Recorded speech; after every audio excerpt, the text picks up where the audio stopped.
The Trader Cobb Crypto Show, talking business in blockchain.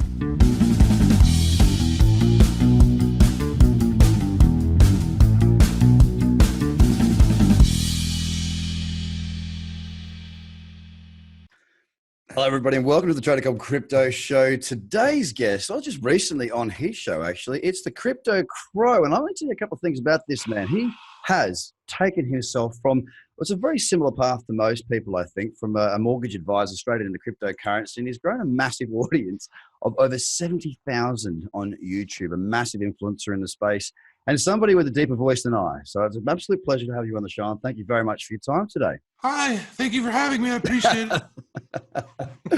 Well played. Well played. How you doing, man? I'm good. I'm real good. There's been a lot going on, and yeah, dude. There's just been so much stuff happening, and actually, and now I'm kind of pseudo playing Mr. Mom as well because my wife just took off to Chicago for like a big salsa dancing conference type. I don't know. They call it a congress where they for like 4 days everybody just salsa dances and takes lessons. Dancing, huh? Salsa dancing. Well, she's the competitive ballroom dancer, and she's phenomenal. Like, she's really good. She's like a former gymnast, personal trainer. She's all about just being active. Like, she's just, she's just a badass chick. But, and I'm just the big ogre that follows her around everywhere. And I don't dance. I make money moves. Well, mate, look, let's kick off with a little bit of your background. I mean, tell us about your journey into the space. I mean, you, from what I can see, it was 2017, during December of 2017. So what were you doing before? What caught your eye about this market, and what drove you to start talking about it online? To try and, I guess, nutshell my background, I used to have a record label back in the day. Then I got into MMA fight promotion. I did that for 6 years. And then from there, I actually got into the mortgage business because it was a perfect fit. And, I was breaking a lot of records and sales in the mortgage industry, and I ended up becoming a director of business development. And then I was teaching other guys how to do what I was doing in other parts of the country for the company I was working for. And then I ended up breaking off of that, became an independent consultant for mortgage companies, really built a name as what they call it, a rainmaker in our industry. Basically I'd show up at a company's doorstep and just make it rain. And, I was pretty much able to write my own check for a while. And then I ended up being offered a job as the vice president of sales for a national mortgage company, where my job was literally to develop new branches and hire people and train them and just teach them how to do what I've done. And that is when, literally as I'm opening a new branch, I discovered crypto. And I think it was, it wasn't much longer after that I ended up quitting my job and started just diving into crypto full time. And it was a ballsy move. Luckily it worked out for me, but I was just, my daughters are always on YouTube. And see, I'm looking at you, even though the camera, I should be looking at this camera, but I've got all kinds of stuff. It's confusing probably for you too. I'm used to looking at this one, but I've got a weird setup for other people's stuff. Anyway.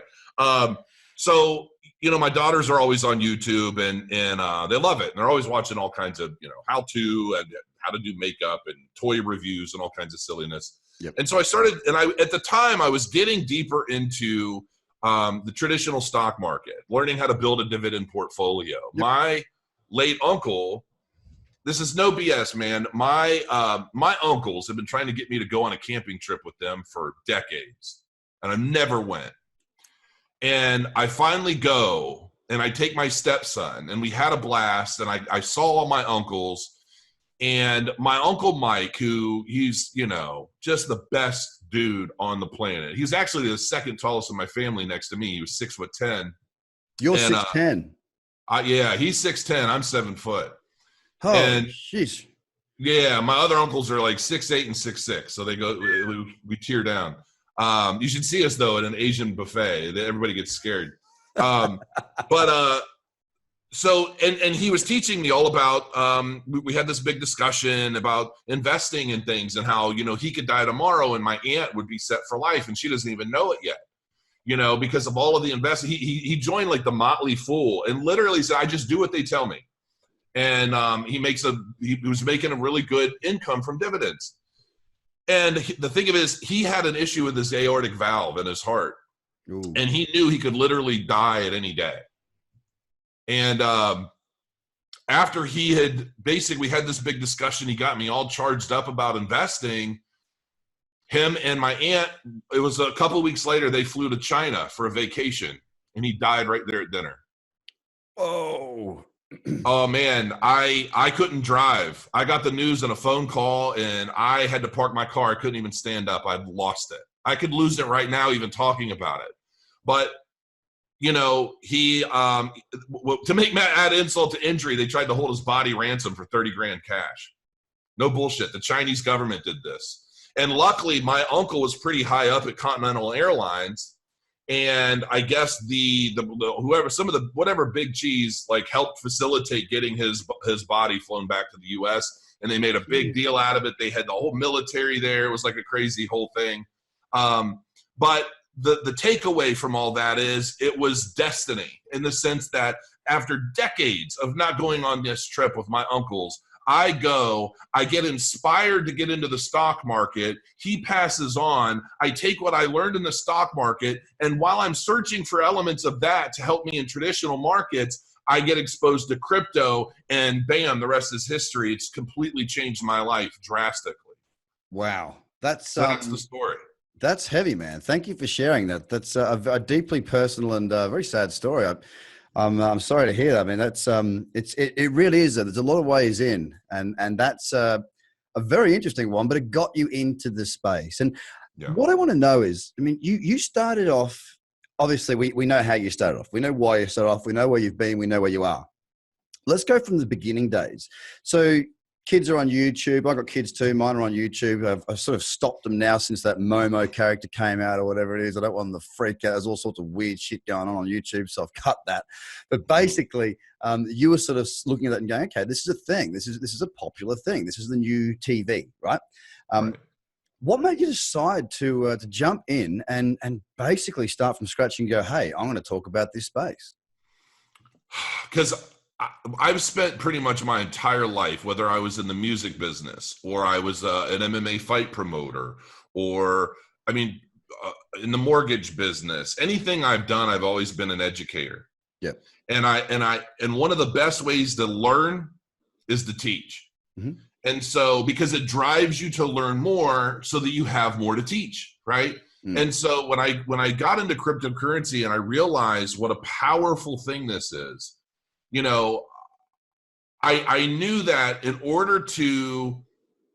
I knew instantly that this was something that was going to quite literally change the world. And I wanted to make sure as many people knew about it as possible.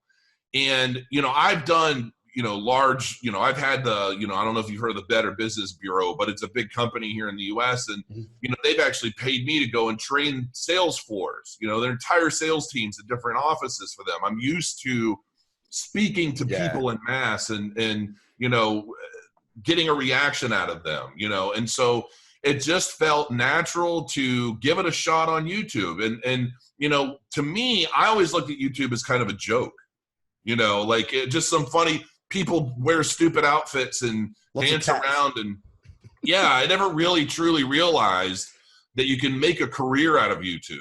And, you know, I didn't start that way. I literally started my YouTube channel because I thought I bought 1 million books and I've watched 1 million videos, and every day I'm learning new stuff. And I'm thinking, you know, one of the easiest ways for me to retain what I'm trying to learn is to repeat it. And so I would go out on YouTube and I tell everybody, look, I'm no expert. I don't know what the hell I'm talking about. I'm just some dumbass on the internet, but this is what I learned today. And, you know, and it took off. And then when people saw that I had turned like $3,500 into 90 grand in 60 days going into ICOs, and I was explaining why I invested in this one, and this one, and why I didn't go into that one.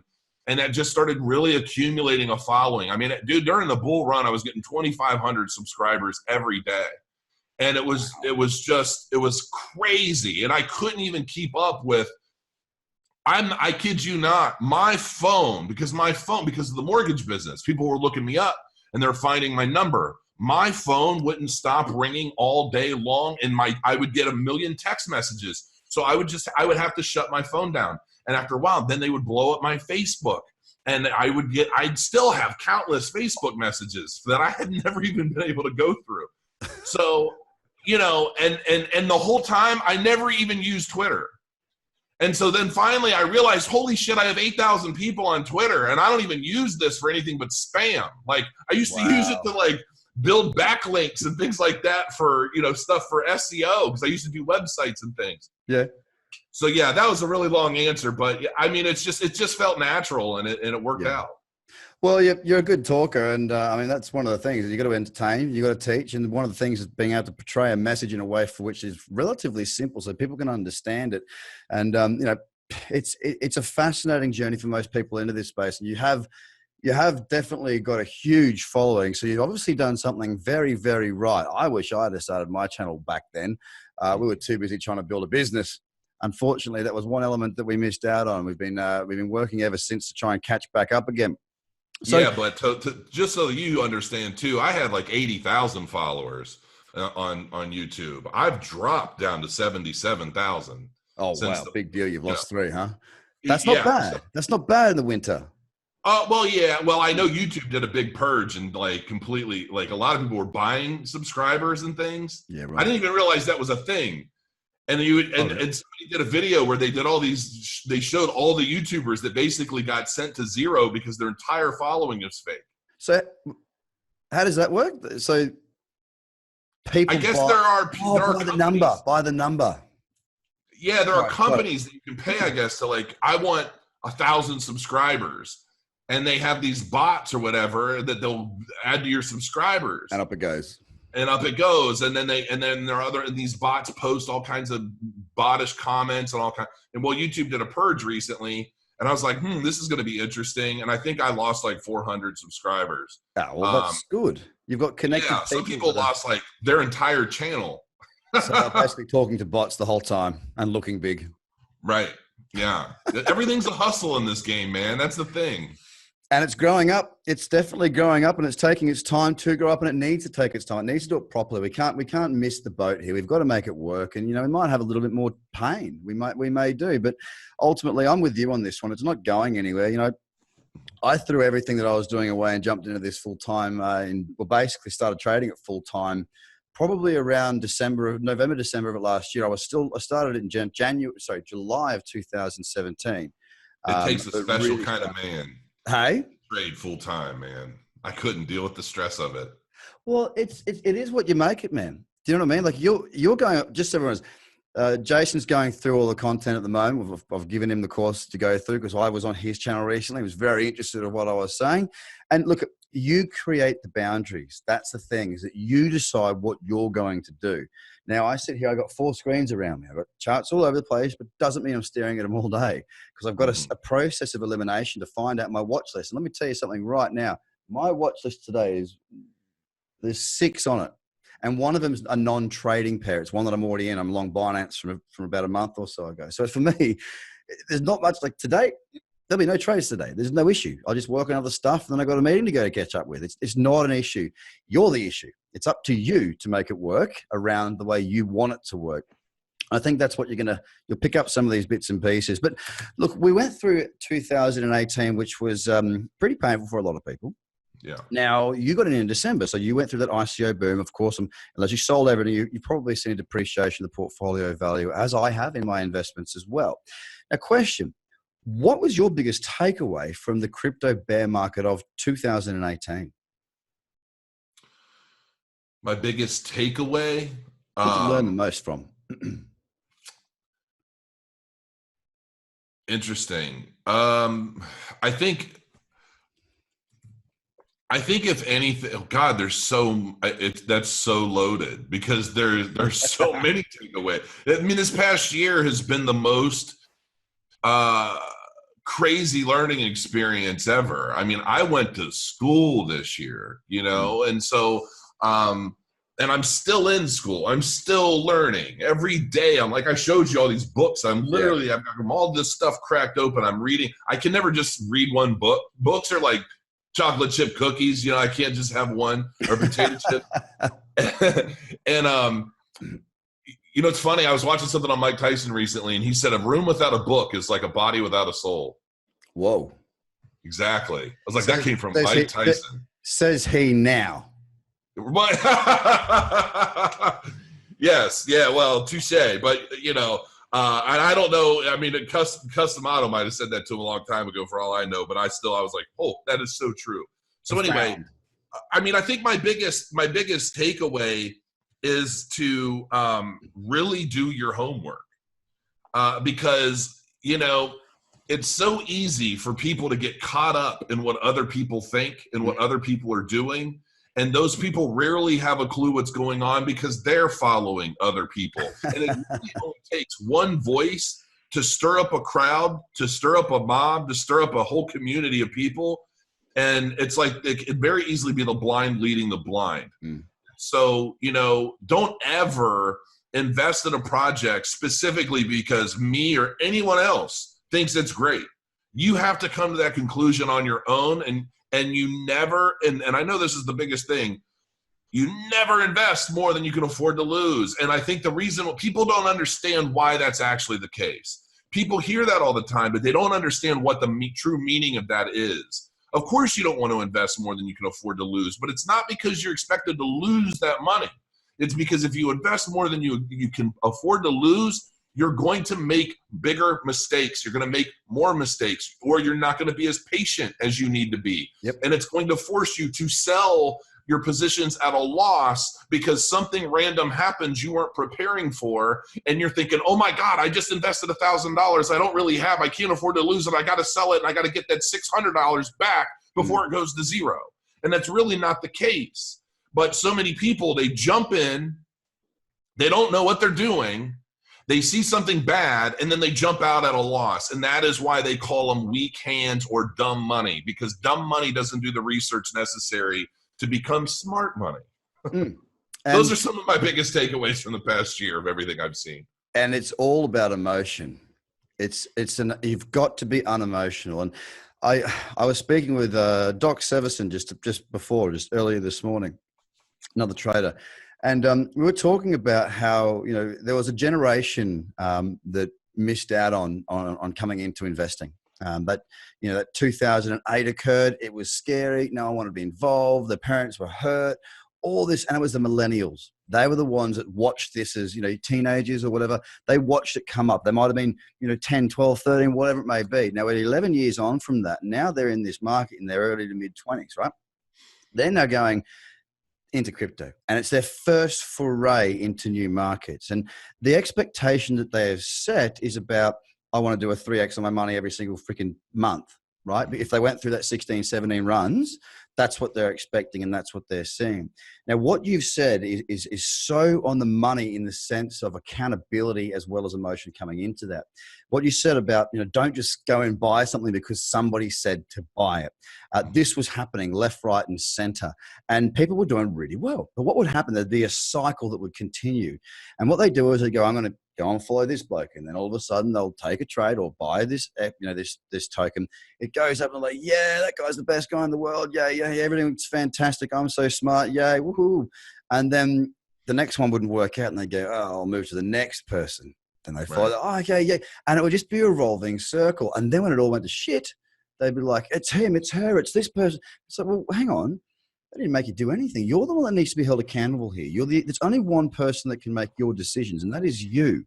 I think that 2018 drop for people that weren't savvy to trade. And look, there are margined options out there. When I say options, I don't mean literal options. I mean, there are margined options to trade with leverage, right?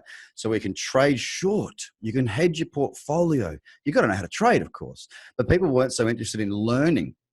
They just wanted to follow. And the more YouTubers or the more Facebook or the more Twitter followers you had, apparently the smarter you were, which would make Kim Kardashian probably one of the smartest women in crypto, right? Mm-hmm. There's no logic around it. It's funny how that works, right? And realistically, it's almost, typically a lot of the people that have the biggest followings tend to be the most ridiculous, which is one of the reasons why people like watching them. Yeah. But I think that, and then they blur the lines between entertainment and popularity and actual aptitude. That's right. Yeah, that's how I got big. Well, look, you're honest, and I'm happy for that. Now, I want to delve into what you're doing at the moment. Oh shit, that's good. All right. Touche. I want to go into what you're doing now. All right. Mm-hmm. So we've gone through 18. 2018 was a big year for you, growing throughout that December run through January is where you picked up your followers. You're educating yourself. You're educating them. You're becoming a big deal, and you're building yourself into this crypto hemisphere. Or sphere, I should say, and doing some good stuff, right? So here we are in 2019. What's your focus for this year? What are you working on, and what's the real driving force for you now? Selling everything at hookers and blow. That's it. That's all. I'm early 40s. I'm ready to have my heart attack and move on. I've accomplished everything. No, I've been working on launching an exchange. And which has been I actually have a call scheduled for the 27th between my lawyers, myself, and the SEC. That should be fun. Yeah, it's like I want to, and I told my lawyers, I said, look, we need to open up dialogue with the SEC. I want to make sure that we're doing things properly. Yep. And I want to build a relationship with them. It's like a lot of people out there, they want to paint the SEC as this evil monster. And look, I have been very critical of how they've handled a lot of the regulation up to this point as well, with all of these vague guidelines that make no sense, stirring everybody in circles, scaring the shit out of everybody, getting, pushing everybody out of the country. Like I haven't been too happy with that. But I also feel that there are two things, and not that I'm some answer to all questions or prayers, but I'm hoping that and I could be completely naive. I'm the first to admit this. For all I know, the SEC, we're going to have this call and they're going to be like, well, you're doing it wrong. Go die. Like, I don't know. Right. But my hope is, there are so many unregistered exchanges out there that really shouldn't exist. And there are so many exchanges out there built solely from greed, and they do all the wash trading and all the shady activity. And I don't trust any of them. And to the point where it kind of angers me that there are so many of these exchanges out there making so much money off of the backs of people with all of the shady tactics they're using to do so. And I feel it has to stop. And I also believe, there's going to come a day when the SEC is going to send that sweeper truck down the road, and a lot of these guys are going to be gone. Yep. And so I thought, if I truly believe that, I should open an exchange, try to do absolutely everything, the regulation and the compliance and all of that stuff, do everything properly so that when that happens, I'm sitting pretty amongst the top 10 of exchanges in the world. And then that'll allow me, hopefully, to do the things that I really want to do. And here's the thing. I've been poor. I've had nothing. I'm a high school dropout. I started my first company out of high school. Okay. And everything that I have is because I've earned it. I didn't steal it, and I never sold my soul for $1. And that's always been a thing for me. But now that I've had a very good year or year and a half, whatever you want to call it, this kind of life-changing moment, I realized one thing. When they say money can't buy happiness? Yep. It's true. I have money now. I have a beautiful home. I have a beautiful, really fast car. And I don't really even give a shit about any of it, to be quite honest with you. I really don't. And it's like, in the grand scheme of things, I'm 41 years old. Had I accomplished this stuff 20 years ago and I was running around chasing tail, I'm sure it would allow me to have a hell of a lot more fun. But I have a family and a wife, and I have a whole lot of other things that are much more important, and the money just doesn't matter as much. All I really want to do is I want to make enough money so that I never have to think about the word money again, and I ultimately want to start focusing on things that are more uplifting.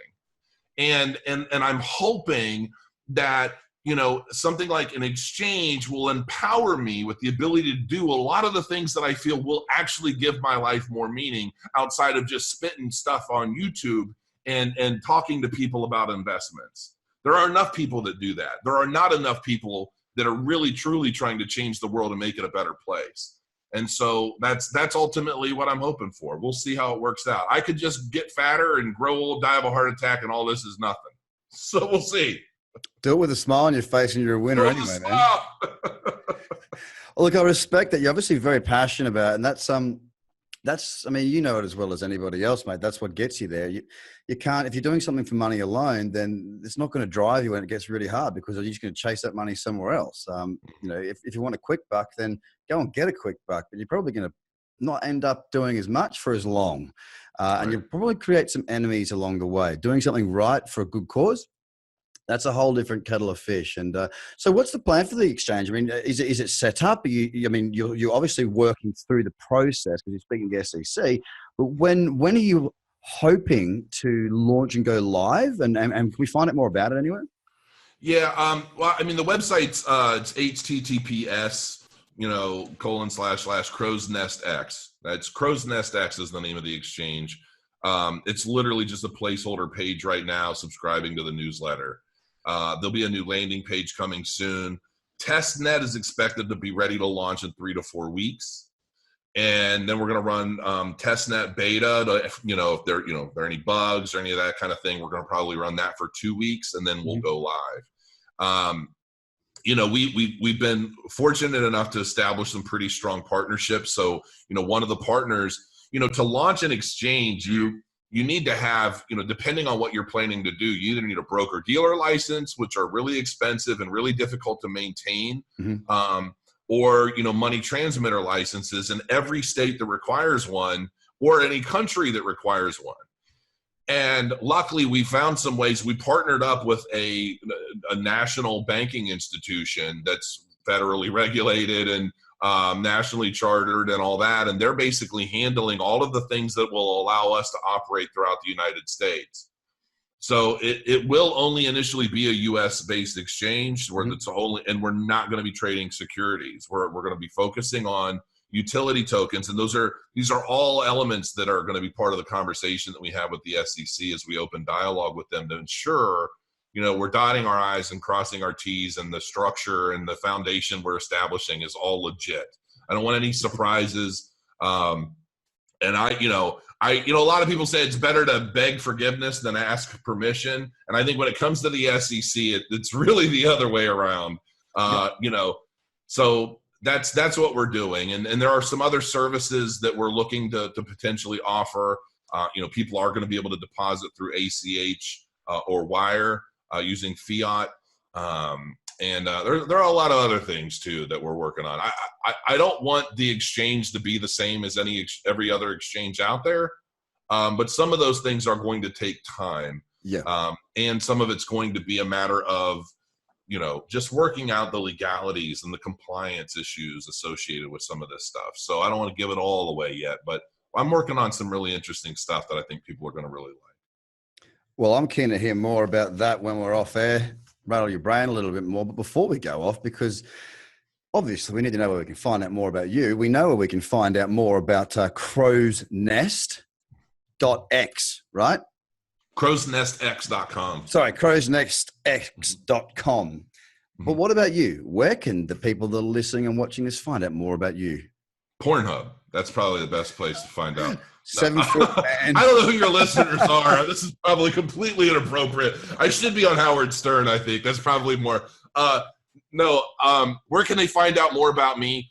Just honestly, probably my YouTube channel. My entire life is displayed on my YouTube channel. But I have jasonappleton.com, but it's very watered down. I haven't updated it in a long time. It used to be a WordPress site, and I got tired of seeing 60,000 hack attempts every day. Oh, was it BPS attacks? Oh, just everything, man. I just said, what? Screw it. I'm just going to throw up an HTML landing page, and because it's HTML, I can't really log in easily and just make changes. It's a little bit more of a process. So what's up there is what's up there. But yeah, that's pretty much my YouTube channel. So what's your YouTube channel? Crypto Crow. Yeah, just Crypto Crow. And the same on Twitter? Actually, I'm at Jason Appleton on Twitter. All right. Because I've had that account for a decade. So, and like on Telegram, I'm at Upstager. I'm not Crypto Crow anything really on Telegram. So all my impersonators, they're all some form of Crypto Crow, and none of them are me. So on jasonappleton.com, I show, here's my real Twitter, here's my real Telegram, here's my real contact information. Except for the hackers got in there and now they've put all the fake accounts in. And I'm not actually talking to Jason Appleton at all. I'm talking to some 7-foot imposter. Right. Yes. Yeah. Oh, dude, I get emails all the time from companies saying, I just want to confirm that we're talking to you right now. Wow. I'm like, no, you're not talking to me, man. Because the fake one would say no, right? That's a no, this is the fake account. Right. Yeah. It's crazy to me. A lot of people, they think it's a good thing that I have so many people trying to pretend to be me. And I'm like, no, it's not. Because then I get emails, hey, we just wanted to confirm you got the Ethereum we sent you. I'm like, it's not me. I didn't get anything. Sorry. Oh, geez. Well, look, it's been an absolute pleasure talking to you. I appreciate your time. I know it's late at night over there, so thank you for being on the show today. I look forward to speaking to you again in the future and tracking how the exchange goes. Jason Appleton, the Crypto Crow on YouTube. It's been an absolute pleasure having you on the show. Thank you so much once again. Thanks. I appreciate it. Crow your coins. Cheers, guys. Bye for now. The Trader Cobb Crypto Podcast is hosted by Craig Cobb. All Trader Cobb courses, products, and tools can be found at tradercobb.com because experience matters.